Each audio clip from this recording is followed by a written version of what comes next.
Boa noite, irmãos. Se você tem a sua Bíblia, você pode pegá-la e abri-la no livro de Gênesis, no capítulo 3. Nós estamos estudando o livro de Gênesis, entendendo que Gênesis é o começo. Aliás, a palavra Gênesis significa isso mesmo, significa começo. E hoje nós vamos estudar o capítulo 3, nós vamos ler até o versículo 9, tá bom? Do versículo 1 até o versículo 9, que é a tentação de Eva e a queda do homem. Ora, a serpente era mais astuta que todas as alimárias do campo que o Senhor Deus tinha feito. E esta disse à mulher: é assim que Deus disse: não comereis de toda a árvore do jardim? E disse a mulher à serpente: do fruto das árvores do jardim comeremos, mas do fruto da árvore que está no meio do jardim, disse Deus: não comereis dele, nem nele tocareis, para que não morrais. Então a serpente disse à mulher: certamente não morrereis, porque Deus sabe que no dia em que dele comerdes, se abrirão os vossos olhos, e sereis como Deus, sabendo o bem e o mal. E vendo a mulher que aquela árvore era boa para se comer, agradável aos olhos, árvore desejável para dar entendimento, tomou do seu fruto e comeu. E deu também a seu marido, e ele comeu com ela. Então foram abertos os olhos de ambos, e conheceram que estavam nus, e coseram folhas de figueira, e fizeram para si aventais. E ouviram a voz do Senhor Deus, que passeava no jardim, pela viração do dia, e escondeu-se Adão e sua mulher da presença do Senhor Deus, entre as árvores do jardim. E chamou o Senhor Deus a Adão, e disse-lhe: onde estais? Apesar de que a gente leu aqui o capítulo 3, do versículo 1 até o versículo 9, eu disse para vocês que a gente ia pular o capítulo 2, versículo 16 e 17. Lembra que a gente só leu, a gente não estudou, né? O que tem aqui no capítulo 2, no versículo 16 e versículo 17? Nós temos a ordem de Deus. Eu vou ler para vocês aqui o versículo 16 e 17 do capítulo 2. E ordenou o Senhor Deus ao homem, dizendo: de toda a árvore do jardim comerás livremente, mas da árvore da ciência do bem e do mal, dela não comerás, porque no dia em que dela comerdes, certamente morrerás. Então o que Deus fez? Primeiro Deus criou o mundo. Depois que Deus tinha criado o mundo, Ele criou o homem. Depois que Ele criou o homem, Ele criou o jardim do Éden. E depois que Ele criou o jardim do Éden, Ele deu de presente para o homem morar naquele jardim. E aí viu que o homem estava só. E aí naquele momento, Ele criou a mulher. Entre a criação do homem e da mulher, nós temos a criação do jardim e nós temos um outro detalhe. O outro detalhe é essa ordem de Deus, no versículo 16 e no versículo 17. Se você reparar, nós temos apenas o homem ouvindo essa ordem. E provavelmente, irmãos, é o que eu creio, ele passaria essa mensagem para sua esposa, no versículo 16 e no versículo 17. Então, o que nós temos aqui? Primeiro, o que podia comer, no versículo 16, você pode comer de toda a árvore que está no jardim, né?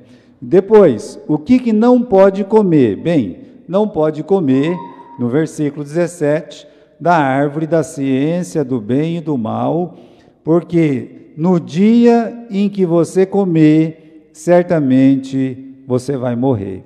Então não pode comer dessa árvore. E aí nós temos um motivo. O que acarretaria aquela desobediência? Você vai morrer. Então Deus foi bem claro. Você vê, não tem muitas ordens, né? Não tem nem 10 mandamentos aqui. Aqui só tem um mandamento. Agora imagine você, meu querido irmão, Se a gente não consegue guardar um mandamento, que dirá 10, né? O homem não foi possível, não conseguiu guardar um mandamento. E seria muita impetulância querer guardar os 10 mandamentos para achar que pode ser salvo pelos 10 mandamentos. A verdade é que ele não guardou um, quando só tinha um. Agora, fica uma pergunta para nós, né? Eu não sei, pode passar aqui, né? Essa pergunta, olha, por que foi proibida a árvore proibida ou a fruta proibida? Por que foi proibido, né? Que tinha de diferente naquela árvore? Se a gente começa a ler a palavra de Deus, no capítulo 2, no versículo 8, diz assim, que Deus plantou um jardim no Éden, lá na planície do Oriente, né? E pôs ali o homem que tinha formado. E Deus fez brotar da terra toda árvore agradável à vista, boa para a comida, e a árvore da vida no meio do jardim, e a árvore do conhecimento do bem e do mal. Então você vê que quando a criação dessa árvore, né, das duas que está lá no meio do jardim, quando você olha, capítulo 3, e o versículo 6, você vai ver que não tem diferença do versículo 8. O que diz o capítulo 3, versículo 6? A mulher viu que a árvore era boa para se comer, agradável aos olhos, e árvore desejável para dar entendimento. Então, os frutos dessa árvore do conhecimento do bem e do mal, tudo que está aqui está escrito de uma forma positiva, né? Mas é uma forma positiva, mas não é extraordinária, né? Uma coisa inédita. Só essa árvore tinha frutos tão bonitos assim. Não é verdade. Quando Deus criou o jardim do Éden, o versículo 8, o versículo 9 está explicando para nós que todas as árvores daquele jardim tinham frutos, e aqueles frutos, segundo o versículo 9, olha só, a árvore era agradável à vista e boa para a comida. Então não tinha uma novidade. Olhar para aquela árvore e achar assim, não, essa árvore ela é diferente das outras. A gente não tem, meus irmãos, não tem isso na palavra de Deus. Nós não temos autoridade para dizer assim, aquela árvore ela é mais bonita que as outras. Aquela árvore, os frutos eram mais desejáveis do que os outros. Aquela árvore devia ser um espetáculo, né? Não, nós não temos autoridade bíblica, porque o que está escrito aqui está escrito lá também, né? Agora, irmãos, então por que não podia comer se é igual aos outros? Por que não pode comer? A única coisa que tem de diferença é que Deus disse não. É isso. Deus disse não. É o que Deus falou. É um teste de obediência. Você não pode comer dessa árvore. Sabe, assim, quando você vê cada discussão boba sobre a árvore do conhecimento do bem e do mal, me lembro quando eu estava no seminário, aí tinha uma professora lá que era meio diferente, né? E ela então deu uma tarefa para os alunos, que até hoje eu acho uma tarefa muito assim, muito louca, muito doida. Ela disse assim, vocês vão descobrir que árvore era aquela. Para mim não tem uma bobagem maior do que essa, até uma bobagem que, né, que equivale a essa aí, é quando eles falam assim, né, é onde que o Caim arrumou uma esposa e coisa e tal. É coisa bem de quem não, né? Aí alguém disse assim, era figo. É claro que não sabe se é figo, porque Deus não falou, né? Então, perde-se a essência, perde-se o sentido. Aqui não é, podia ser figo, podia ser maçã, podia ser qualquer fruto. Não interessa o fruto. Meus irmãos, não interessa nem se ela era mais bonita ou se ela era mais feia, mas ela era igual às outras.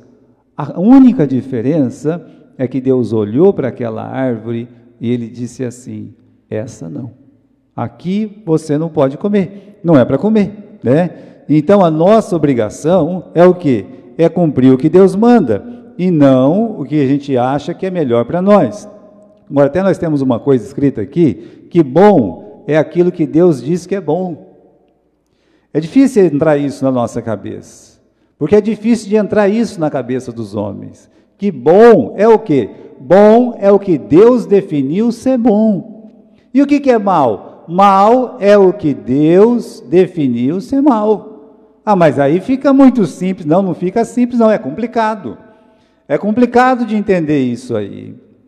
Porque quando as outras árvores que eram parecidas com aquela, podia comer de tudo, mas chegou naquela árvore, Deus disse, não, você não vai comer dessa aqui, do conhecimento do bem e do mal. Essa não, você não vai comer dessa fruta aqui, porque era um teste de obediência que Deus colocou para o homem.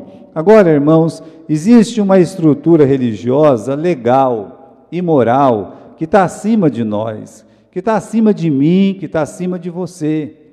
E às vezes a gente não consegue entender isso, e um cristão ele precisa entender isso aí.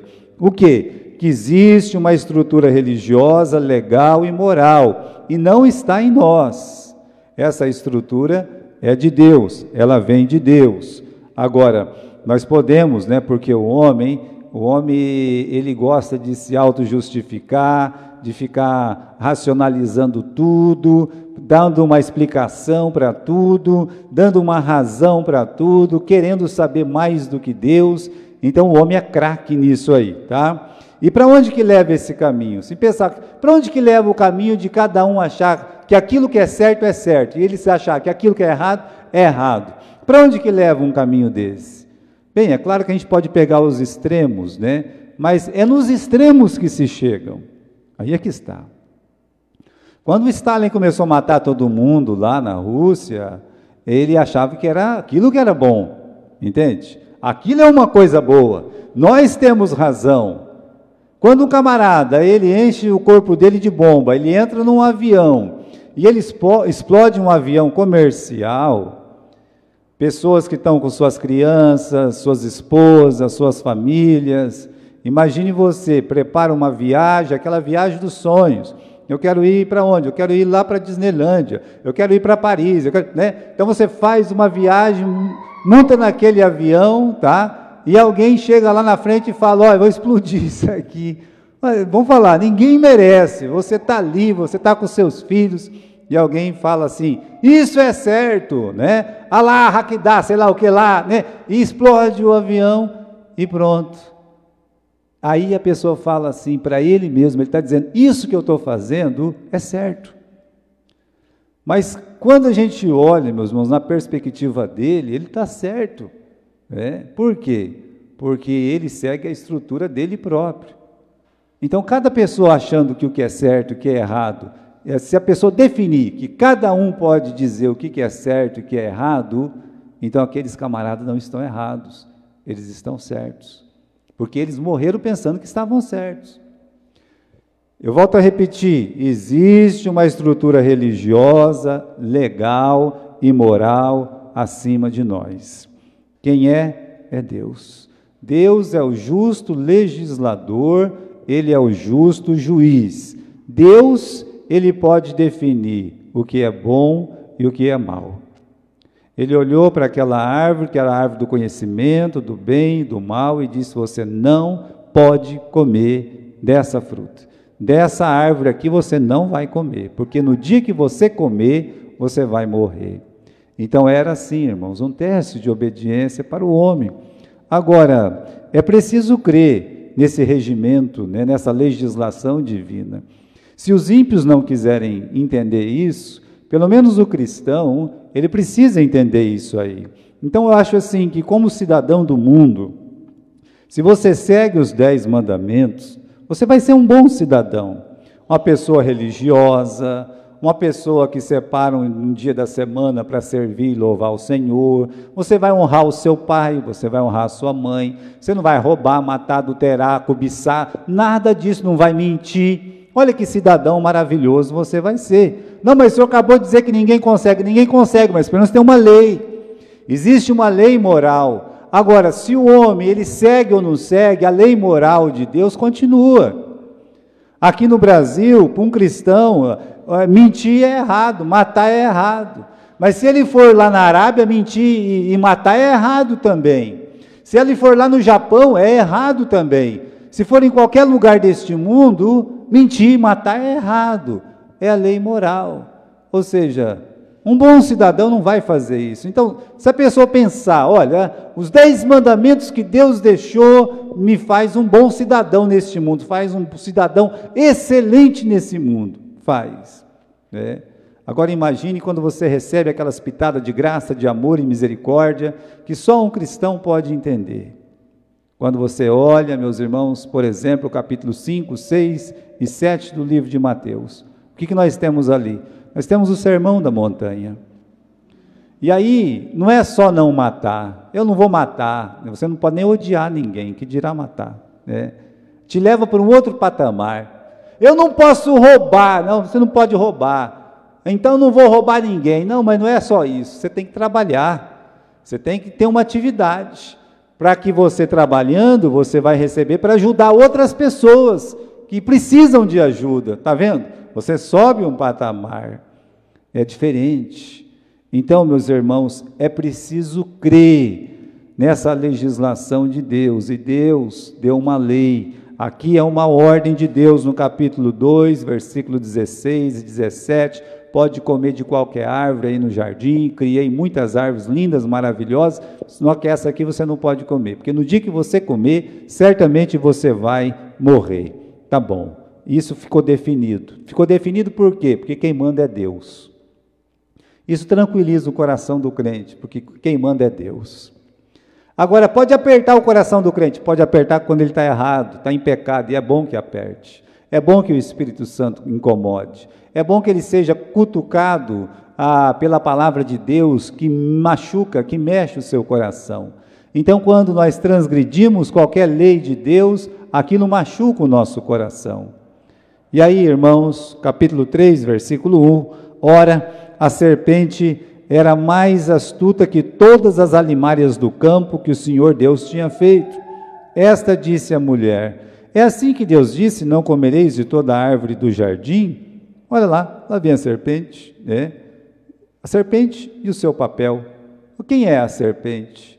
Bem, nós falamos no domingo passado, não custa repetir, né? A serpente é o diabo, né? A palavra de Deus diz isso claramente no livro de Apocalipse. A serpente é o diabo. Apocalipse capítulo 20 e versículo 2. Então, esse, meus irmãos, é o inimigo de nossas almas. Então, a antiga serpente, chamada o diabo, Satanás. Quem é a serpente? Satanás. Apesar de estar escrito serpente aqui, lê-se o diabo, lê-se Satanás, lê-se o inimigo de nossas almas. Depois, qual é o papel da serpente? Então, eu queria que vocês fossem comigo lá, no livro de Apocalipse. Vamos comigo lá no livro de Apocalipse. Nós temos aqui um texto, né? Eu prefiro ler o capítulo 20, né? E versículo 10, tá bom? Vamos lá no livro de Apocalipse.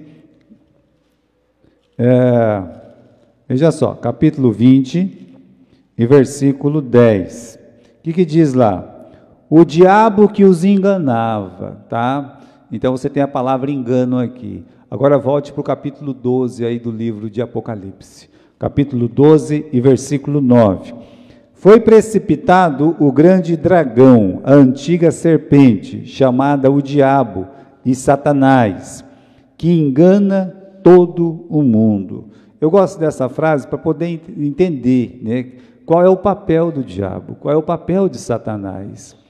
Em qualquer lugar das Escrituras, no Velho Testamento ou no Novo Testamento, o papel do diabo, de Satanás, é o mesmo. Qual que é? Enganar. Então o papel dele é enganar Eva. É aqui no capítulo 3, vamos voltar lá, no capítulo 3 de Gênesis, ele está enganando a Eva. Mas o papel dele é enganar todo mundo quem? Olha, se ele enganou, se ele conseguiu ludibriar, se ele conseguiu levar no papo 1/3 dos anjos do céu, não vai enganar a gente, irmãos, né?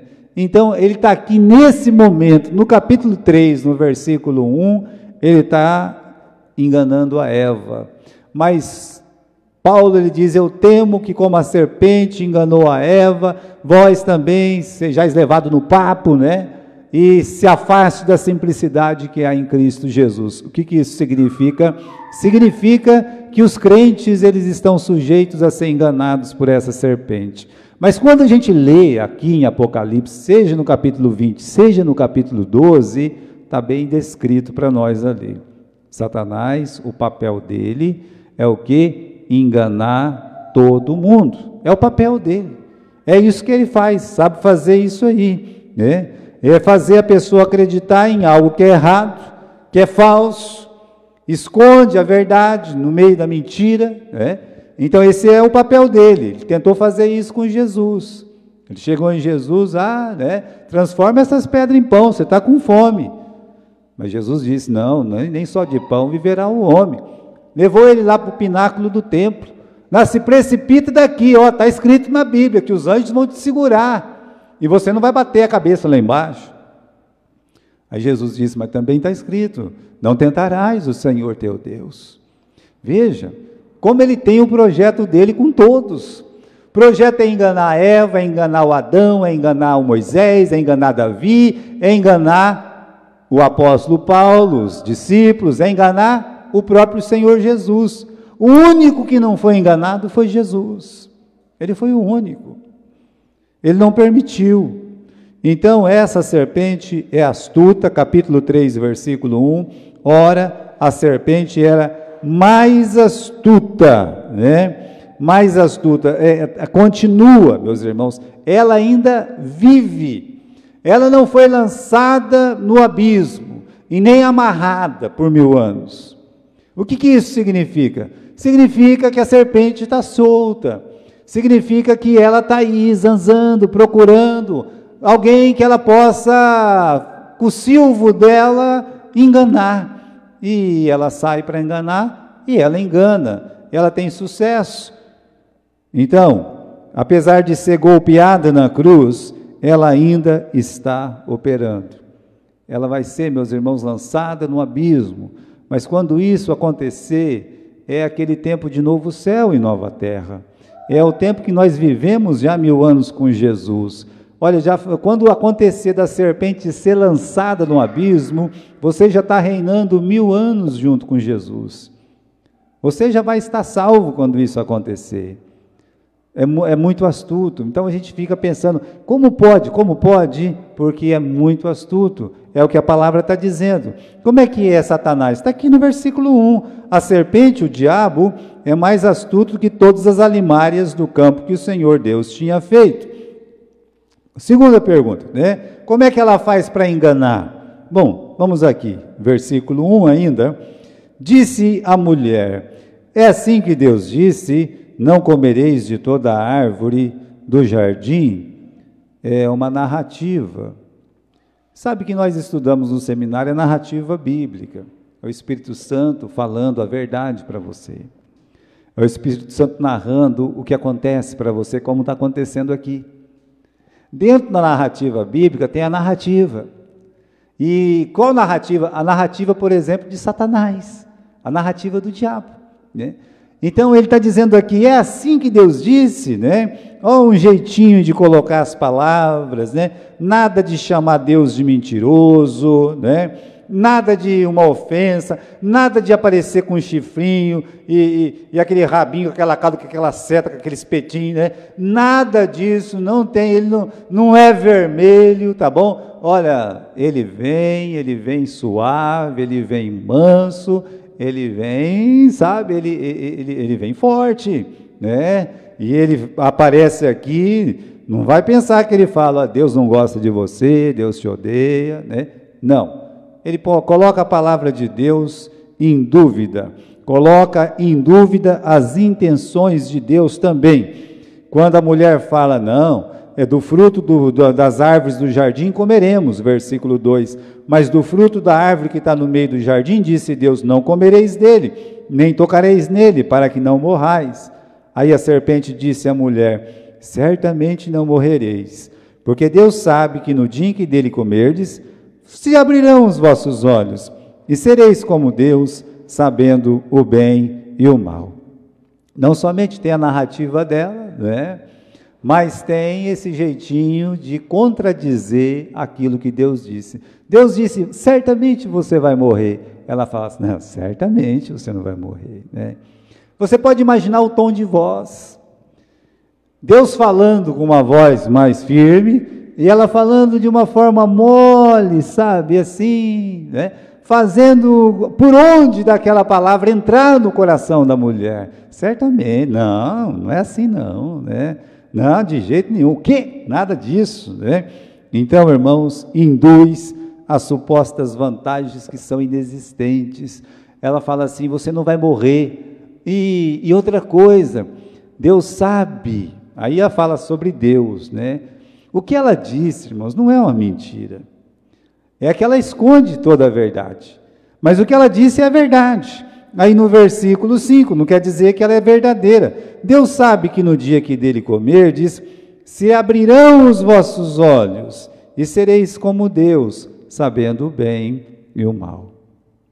Deus sabe o que é bom, Deus sabe o que é mal, por quê? Porque ele até criou a árvore do conhecimento do bem e do mal, mas o homem não sabia. O homem estava no estado de inocência. Então, quando você vê o jeito dela enganar, ela vem com aquela palavrinha, contradizendo de forma, delicada a palavra de Deus, né? Induzindo, falando, você vai ter vantagem nisso aí, primeiro os seus olhos vão ser abertos, imagine vocês ter os olhos abertos, porque eles foram criados cegos, com os olhos fechados? Não, enxergava muito bem, né? Enxergava. Só que tem uma coisa, irmãos, a gente não percebe, porque está sendo enganado. Já estou com o olho aberto, mas ela disse, vai abrir os seus olhos, né? Aí já estava com os olhos abertos.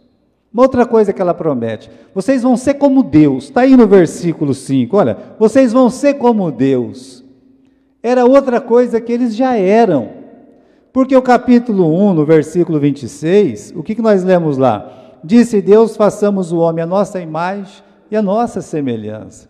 Eles já eram como Deus, eles já tinham os olhos abertos. E quando ela fala, vocês vão conhecer o bem e o mal, não era mentira, era verdade. Mas eles vão conhecer o bem sem poder fazer, e eles vão conhecer o mal sem poder evitar o mal. Isso ela não contou, né? Contou, meus irmãos, que ia ter uma novidade, né?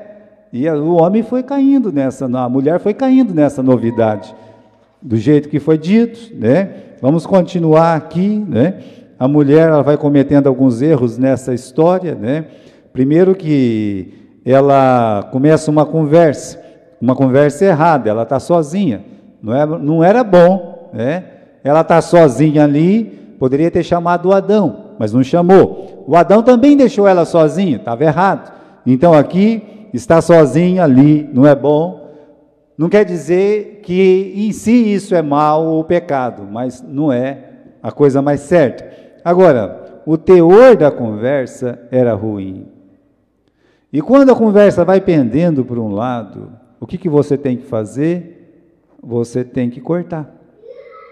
Você já tem que dizer como Jesus. Você já tem que tesourar mesmo. É assim que tem que fazer. Sabe quando Jesus ia expulsar um demônio? O demônio queria falar, porque ele gosta de falar. Sabe? Quer falar. E Jesus falava, cala-te. Não é assim que Jesus fazia? Pode parar. Não vai ficar com discurso aqui na minha frente, não. Né? Então, o diabo aqui, a serpente, ela está com aquela conversa fiada. E a mulher, ela vai alimentando aquela conversa, o teor da conversa. Um dos problemas dos crentes que começam a admitir doutrina falsa é que eles ficam ouvindo demais as conversas, entrando mais em questões que não vai dar em nada. Eu cansei de contar para vocês, eu fazia visita quando eu cheguei em Garça, lá no jardim que chamava Jardim na Vila Mariana, né? Na Vila Mariana. Aí tinha um testemunho de Jeová lá. Eu coloquei na minha cabeça que eu ia ganhar aquele testemunho de Jeová, né? Aí cada vez que eu ficava lá tentando ganhar, não vai convencer uma pessoa assim não, mas uma pessoa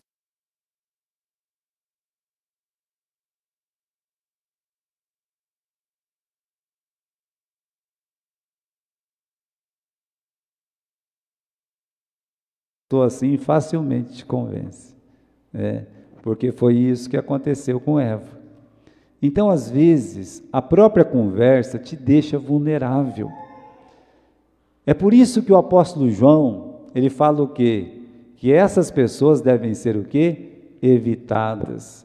É por isso que o apóstolo Paulo, ele fala que certas conversas nem se nomeiem entre vós. Jesus, ele matava o assunto rápido. Ele olhava, vocês não sabem nem do que vocês estão falando, A mulher tentou falar para Jesus, Senhor, aqui estão falando que é onde se adora, Vocês falam que é em Jerusalém, a gente fala que é lá em Gerezim. O que Jesus fez? Mulher, você não sabe nem o que você está falando, e matou o assunto. Você vai fazer isso com essas pessoas que ensinam a mentira? Ou uma conversa indecente, você vai matar? É o que ela deveria ter feito. Então, irmãos, essa conversa errada, alimentar uma conversa errada, te deixa vulnerável. Você vai se precipitar, Então, continuando, fez acréscimos desnecessários. Não era para ela falar, por exemplo, no versículo no versículo 3, Deus disse, você não pode comer. Só que ela, por exemplo, acrescenta, não comereis dele, nem nele tocareis, para que não morrais. Agora, Deus não falou nada de não tocar.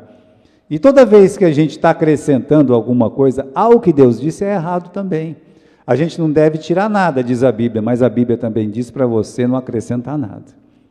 Porque quando você acrescenta alguma coisa, você passa a acreditar naquilo. E se a serpente está lá, e ela fala, não é nem para tocar, a serpente chega e fala assim, eu estou tocando, não está acontecendo nada comigo, Não é? A mulher fala, é verdade, ele tocou, não morreu, então quer dizer que eu posso tocar também.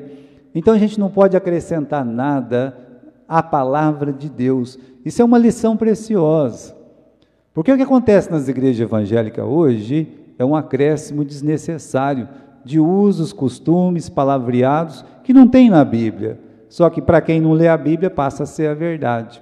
E também não era a verdade dela. Agora, o que mais levou ela a se tornar vulnerável é a curiosidade além dos limites. Dá uma olhadinha aqui no capítulo 3, versículo 6. E vendo a mulher que aquela árvore era boa para se comer, agradável aos olhos, árvore desejável para dar entendimento. Então ficou vendo, aquela curiosidade. Eu coloquei aqui, papapá, por causa daquele negocinho do Silvio Santos, entendendo? Os camaradas estão dentro de uma caixa lá com um buraco, e embaixo do buraco estava escrito bem grande, não olhe.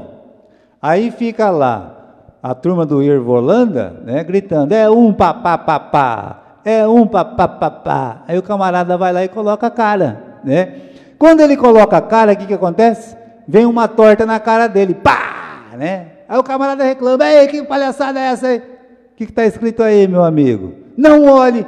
Olhou, levou uma tortada. Curiosidade faz isso, meu filho, Curiosidade faz isso. É 2 papapá, até chegar o terceiro. Não é assim?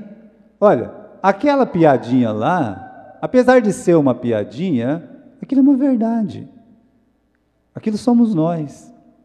A curiosidade, irmãos, ela tem um limite. Ela por si mesma, ela não é pecado. Mas ela, além do limite, ela é pecado sim. Então a gente pode ser curioso. Geralmente a gente é curioso com a vida dos outros, A gente gosta de fazer isso. Como é que é o seu nome? Onde você trabalha? Quanto você ganha? Por que não sei o quê? Por que você usa brinco? Por que não sei o que lá? Por que não sei o que lá? Aí a pessoa fala assim, não é da tua conta. Agora imagine você falar isso para uma pessoa que pergunta muito. Eu não sei se já aconteceu isso com você, Que número que você calça? Que cor que é a tua meia? Aí você fala assim, olha, fulano ou fulana, não é da tua conta. O que eles vão dizer? Que você é sem educação. Não é verdade? Mas a pessoa não tem limite. Aqui, meus irmãos, a curiosidade foi fundamental para a mulher cair. Olha o que está escrito aí. Então, versículo 6, ela viu que aquela árvore era boa para se comer, agradável aos olhos, árvore desejável para dar entendimento. O que ela fez? tomou do seu fruto e comeu. Poderia ter jogado no chão. O Espírito Santo poderia, bater ali e ela, realmente Deus falou, jogar no chão. Ela não teria comido. Mas ela pegou, ela comeu, e olha o que acontece. E deu também a seu marido, e ele comeu com ela. O homem é diferente da mulher. É diferente porque lá em 1 Timóteo, eu quero ler com vocês esse versículo, vamos lá comigo, em 1 Timóteo, no capítulo 2 e versículo 14. Isso não ameniza, tá? Isso agrava a situação. 1 Timóteo, capítulo 2 e versículo 14. A mulher, diz aqui a palavra de Deus, no versículo 14, Adão não foi enganado, mas a mulher, sendo enganada, caiu em transgressão. Realmente, ela foi enganada, a mulher foi enganada, mas olha o que diz o começo do versículo, o homem não foi enganado, o homem, ele escolheu, foi uma escolha. O que isso ensina, meus irmãos? Que ele está numa situação pior do que a da mulher, porque a mulher ainda tinha uma serpente para tentar e fazer e tal, e olha, o diabo engana até as nações, não engana a pessoa individualmente apenas. Ele está aqui, Satanás, enganando uma pessoa, tá? Uma pessoa.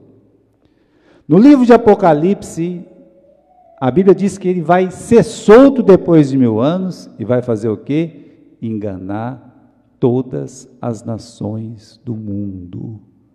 Veja como Satanás é astuto. Mas aqui diz para nós, o Adão não foi enganado. Se ele não foi enganado, então o que aconteceu? Ele escolheu pecar, é um ato voluntário. Ele preferiu comer para não ficar sem a mulher dele? Não sei. Pode ser que sim, mas é a escolha dele. Ele amou mais a mulher do que a Deus? Provavelmente. Não está escrito na palavra de Deus. Mas pode ser que aconteceu, E se ele não come? Bom, o que nós sabemos, meus irmãos, é que a Bíblia enfatiza que o pecado de Adão, o primeiro Adão, caiu, e isso fez o quê? Transformou o mundo no que é hoje.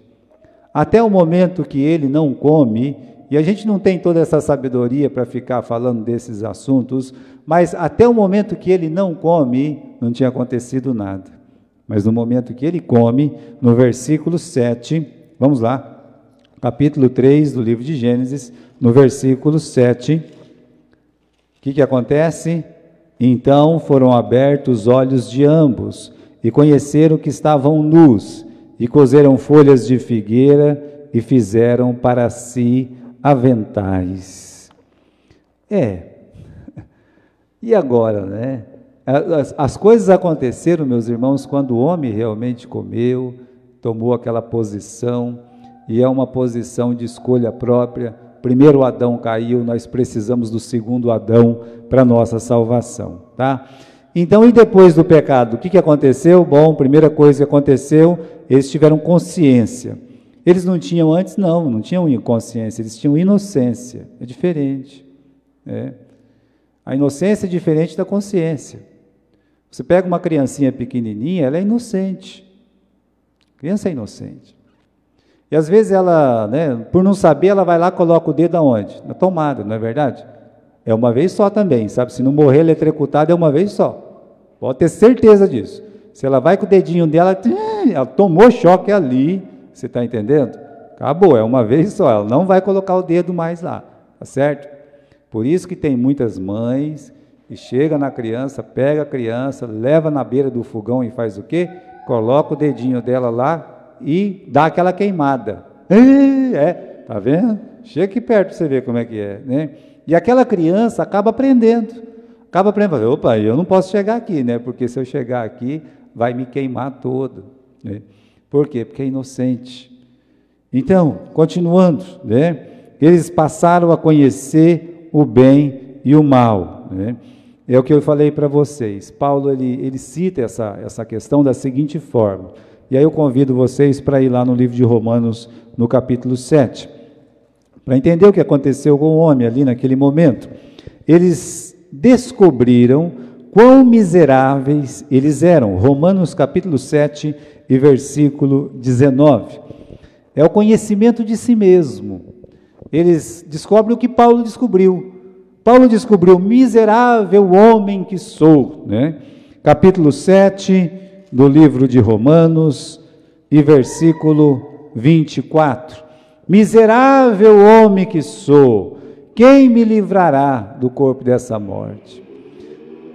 Geralmente nós descobrimos isso através do Espírito Santo. Até esse momento que o Espírito Santo tocar no nosso coração, a gente não vai achar que é miserável. A gente vai achar que pode ser que eu consiga ir para o céu pelas minhas próprias forças, pelas minhas próprias obras.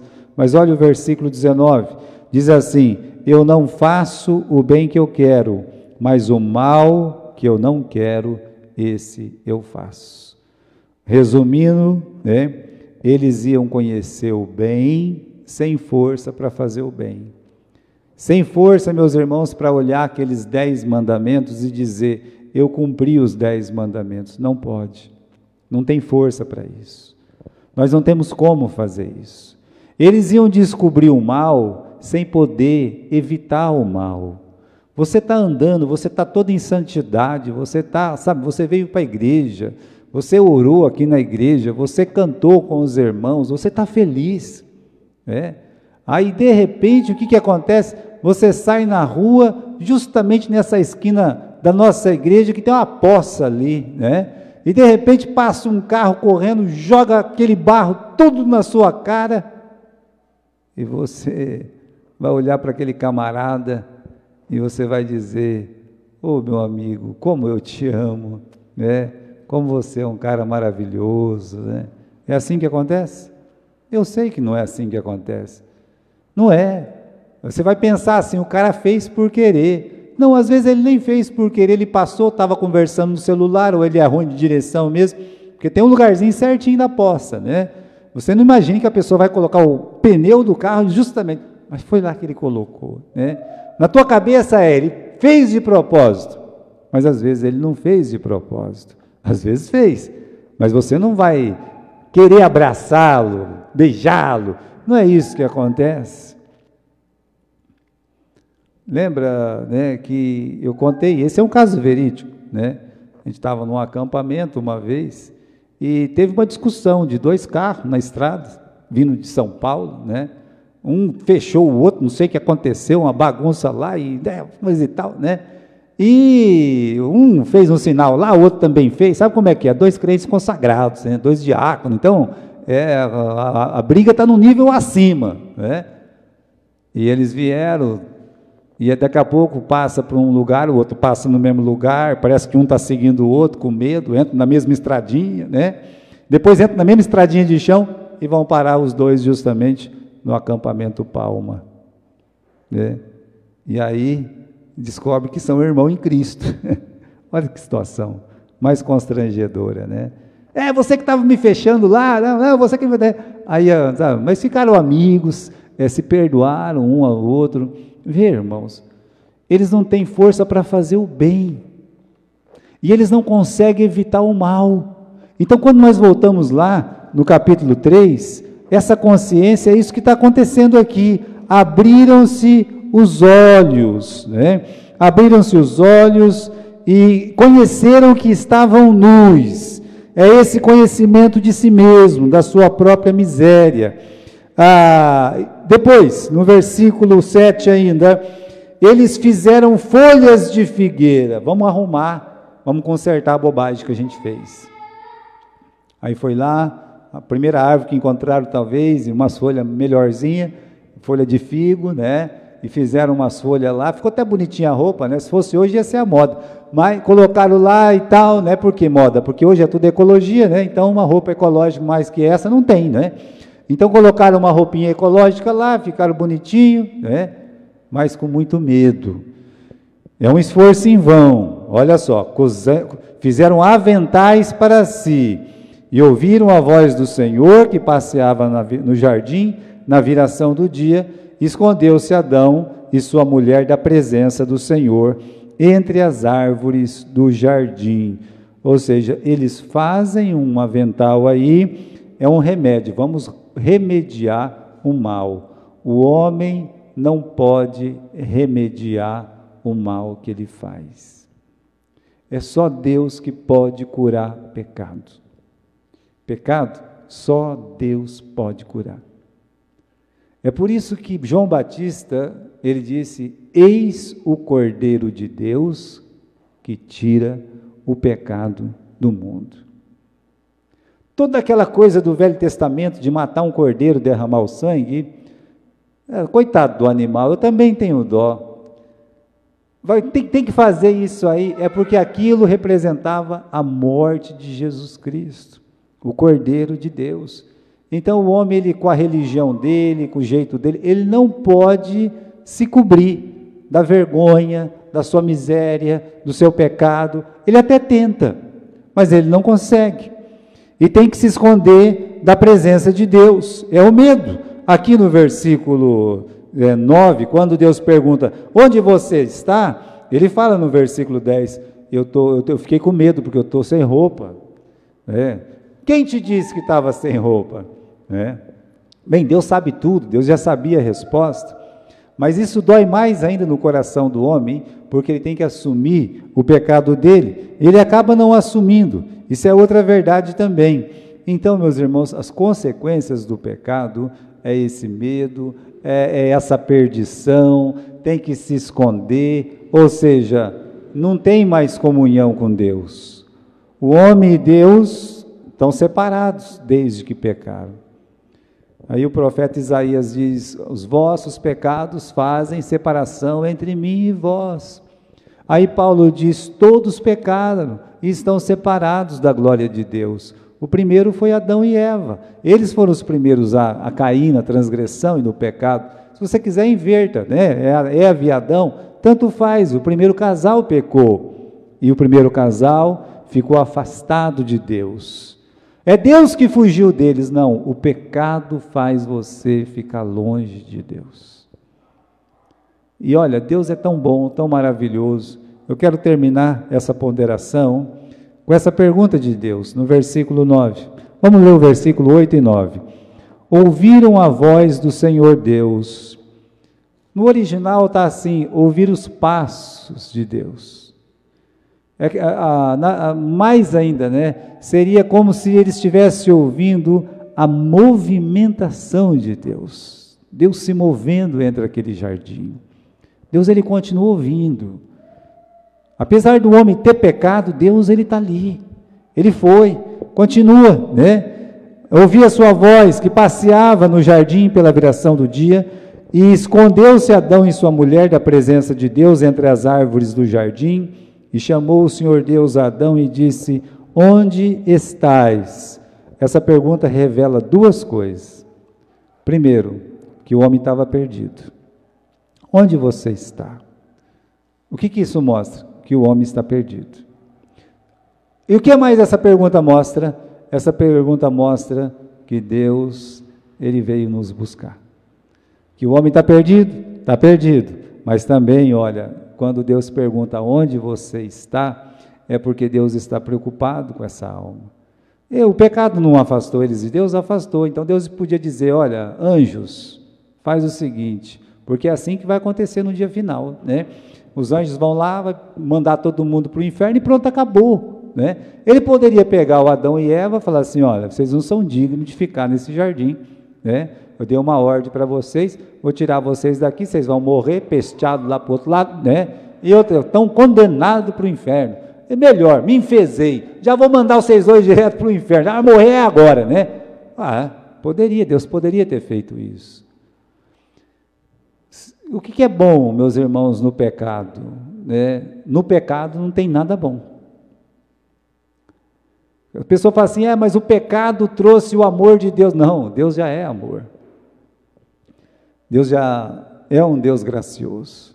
Deus já é bom. Não aumentou nada em Deus, nem diminui nada em Deus. Os atributos de Deus são eternos. O pecado é ruim mesmo. Nos separa de Deus.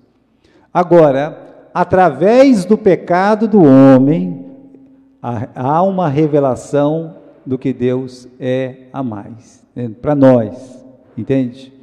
Então, o homem vai descobrindo alguns atributos de Deus, não que isso veio a existir por causa do pecado.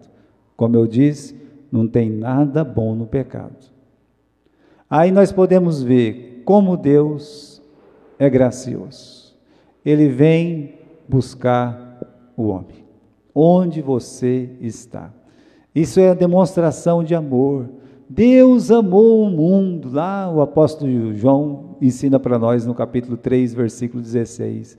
Então Deus está aqui buscando, e você vai ver que Ele vai continuar buscando o tempo todo, até chegar, meus irmãos, Ele em vida, em pessoa, Deus em pessoa, o Verbo se fez carne e habitou entre nós, Jesus Cristo. Aí Ele diz, o Filho do Homem veio buscar e salvar o que se tinha perdido. Então, Jesus, Ele em pessoa, Deus em pessoa, Ele vem para buscar e para salvar o que se tinha perdido. Mas começa aqui, no capítulo 3 e no versículo 9. Então, o que Deus viu no homem? O homem, alguma coisa boa em mim? Não, não tem nada bom em nós. Nós não temos nada para oferecer de bom para Deus, nada, absolutamente nada. Agora, Deus, meus irmãos, Ele vem nos buscar porque Ele nos ama. Isso é o amor de Deus. Você não merece nada de Deus. Deus, Ele faz alguma coisa porque Ele te ama.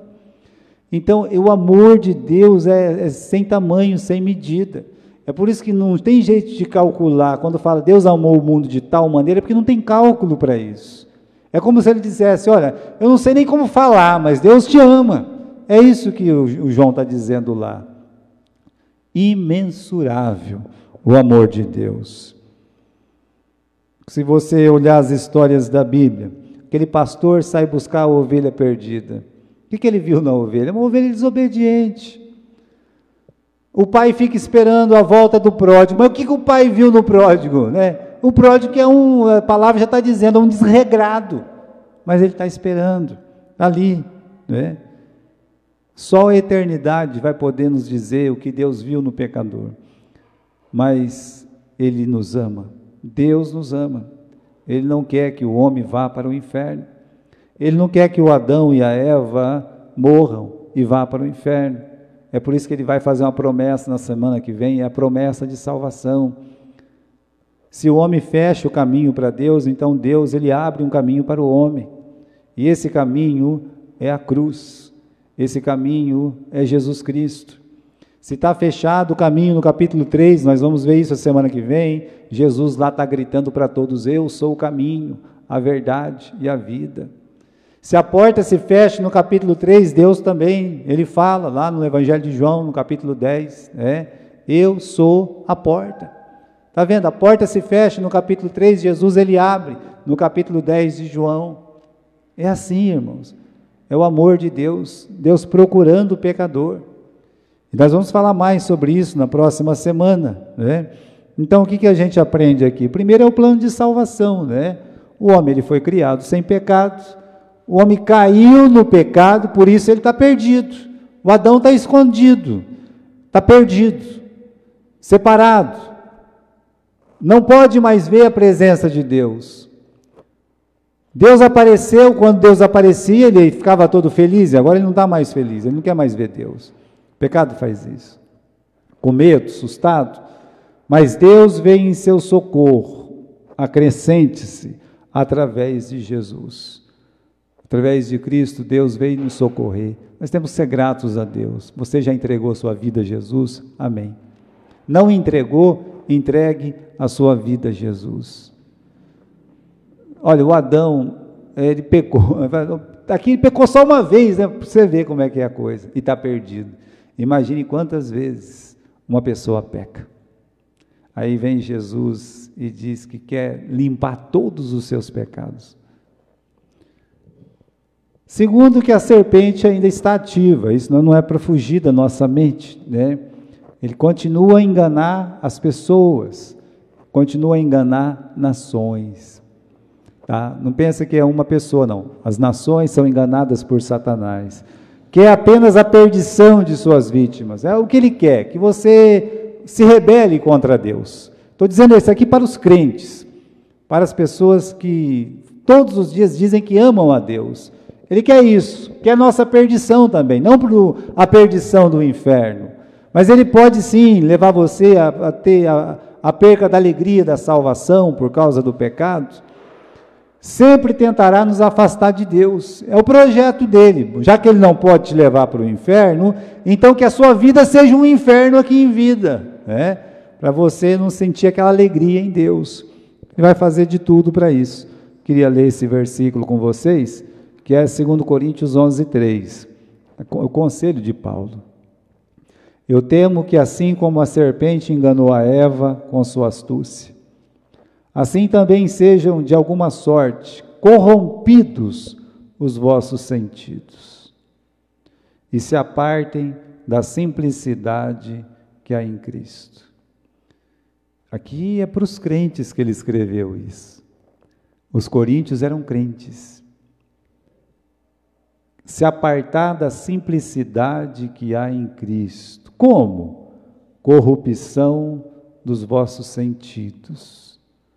O Satanás ele trabalha muito na cabeça das pessoas. Talvez para fazer nos odiar. Odiar o quê? Odiar as coisas de Deus? Odiar uns aos outros? Odiar o meu marido? Odiar a minha esposa? Odiar meus filhos? Odiar meus parentes? Odiar a doutrina? Quantos crentes hoje odeiam a palavra e dizem que são crentes?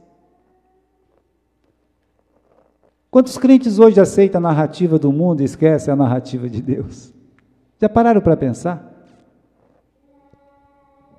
Que a narrativa, no sentido que vai falando até virar verdade. Vai falando até virar verdade. E vira verdade. Não se apura, mas vai virar verdade. E nós acreditamos na narrativa de Satanás, como Eva, muitas vezes. Aquilo que é certo, não é certo. Aquilo que é errado, é certo. Entende o que eu estou dizendo? Vocês entendem o que eu estou dizendo? Nosso mundo hoje é muito, muito, muito cheio de narrativa. Mas esquecemos que já temos uma, que é a palavra de Deus. E por que a gente sai tanto da de Deus e vai para a do mundo? Está aqui.